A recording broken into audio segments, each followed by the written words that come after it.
maging Senate President si Senator Sherwin, that would be good for the Senate. Magka-batch kami, so isang dekada ko na siyang nakakatrabaho at saka naobserbahan.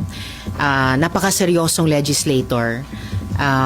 Tuwing magsususpend, nagsistay siya sa floor, hindi siya kaagad papasok sa lounge. Pag naririnig nyo silang may kausap yung staff tungkol sa trabaho. And isa siya na pinahalagahan talaga yung dignidad at yung reputasyon ng Senado. Can you also confirm, ma'am, na yung pong group po ninyo, yung 11, si Senator Win po talaga yung pinupush na SP? I hear several names kahit sa publiko, and ang attitude namin sa minority ay kung sino sa amin. I'm proud na may napatunayan na dating kakayahan bilang mga dating Senate President at meron talagang malakas na potensyal na magsilbi din sa ganung tungkulin. At kung tatanungin niyo ako tungkol kay Senator Sherwin, kung maging siya, magiging mabuting Senate President siya.